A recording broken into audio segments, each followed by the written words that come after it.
Ooh, okay. I need more coffee.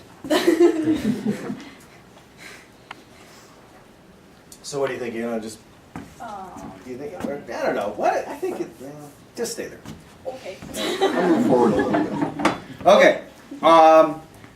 Again, we're going to do a couple of poems together. This is Ursula 13 Dreams the Medusa's Head, which is for Ursula Nizolowski over here, making movies. And then that will go into a poem called The Dead Season, which is based on a line or inspired by a line from Francois Villon, right, the medieval French poet. Okay.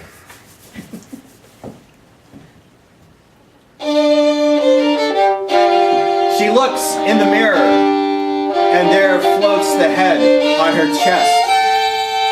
Snakes writhe on her body, a sign of power to come. Like Athena and her armor, this is my daughter's strength. She will not suffer fools to plague her world. She uses deep wisdom to wither their souls.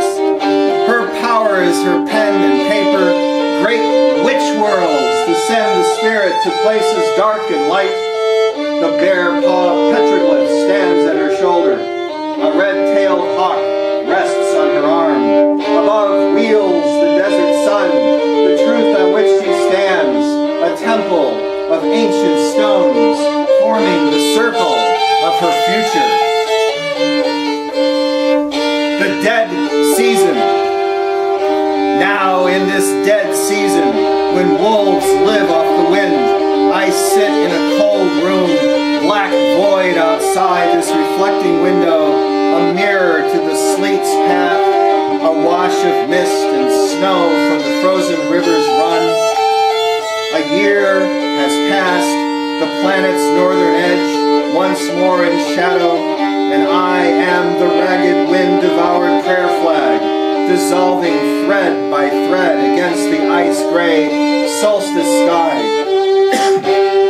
I desire blood, water, and crucifixions, for in this place Lent never ends. So we crave the release of the Capricorn Sea, the songs of an Orpheus who refuses to look back, and a trickster or two, for a rose cannot appear without a magician to hasten its birth.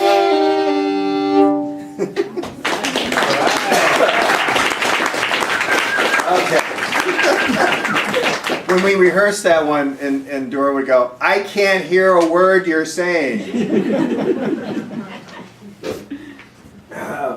Okay.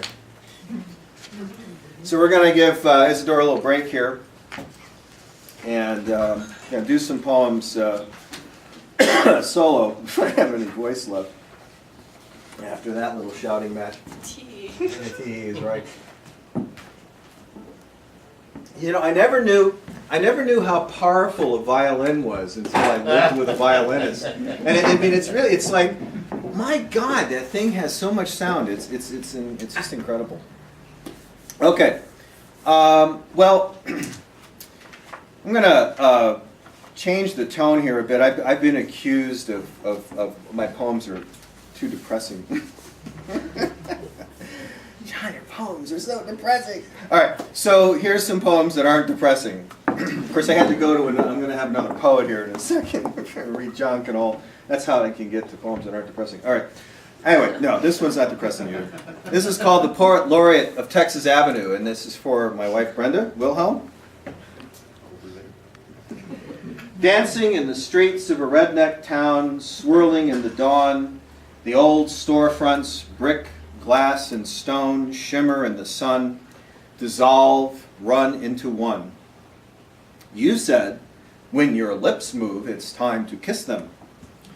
The river flows rich with gold from the mountains. A heron flies over, heading west. The trees are new with fine green leaves glowing in the silver morning light.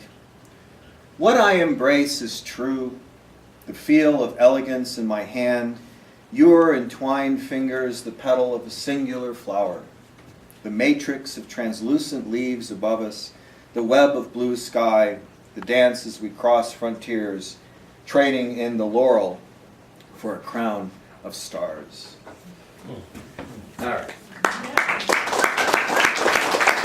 Okay, this is, I'm going to read a poem by John Knoll, in part because I believe that it's good to read a poem by another author during your readings of poetry, kind of share that, but also because the poem after this refers to him, so this way you can kind of get a sense of who he is. He's a wonderful poet, lives in Pewaukee, north of Santa Fe, and is, I think, one of the great unrecognized poets of America. And he was a big influence on me back in my Santa Fe days, 25 years ago. Right. And this kind of starts our Miles Davis motif, okay? It'll come back up later. So what? So what, you say, so what? Rain is God, sweating out in the 21st century, sirens and bird screams and headaches. So you step out the door and you're in ancient Egypt. So what? This has happened before. This has happened before. This has happened before. You turn around to return to the 21st century and the door's not there. So hey, can anybody help me get out of here? So hey, can anybody help me get out of here? A subtle difference. You're in two places at once, like a man lying to his wife. So what, she says. So what, you say, and so what? The sun marks a big black X on your forehead. So what? Your little Catholic soul looks like a bottle of black milk. On one side of the street, a cross impersonates an airplane. On the other side of the street, it disappears into a stream of nuclear trout. So what? When you come to see what you thought you'd see, isn't what you see the sea recede into Brunel's palm. Still in your mind, the history of cinematic ants. This isn't my movie, you say. This isn't my life. So hey, where is everybody? You're lost in a black and white dream, like 93% of Franz Kafka's dreams. You're in hell, lost in a huge shopping mall. So what? So what? So what? Entropy does not concern mass man. Buy every day. More and more socks are being lost. On your forehead, your lips scream, I'm so nervous about getting AIDS, I masturbate with rubber gloves on. I don't know where my hands have been. So what? The door has disappeared, so you step out the door on the other side of a black dot, wondering, do I smell schizophrenic or am I just horny? Mr. Knoll, get a little different voice. Okay, so this poem is called God's Fire, and because of the age of Isadora in here, it's clearly 4 years old. But this is for Isadora, God's Fire. And again, proof that I do write some poems that aren't depressing. All right, my daughter reads a book on alchemy, tells me of the valley where the stars fade. Wonderful image, I say. I'll steal that for my next poem. Can't, she replies. T.S. Eliot already used it. Smart-ass 13-year-old.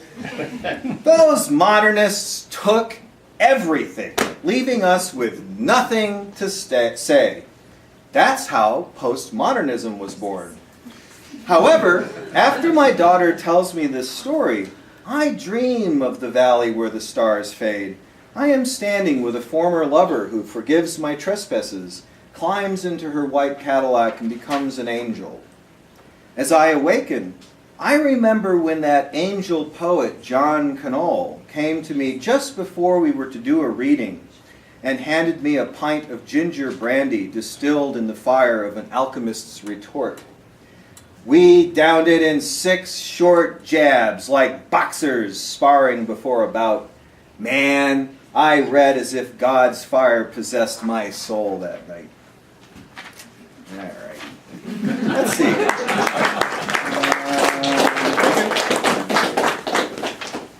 All right, let's see.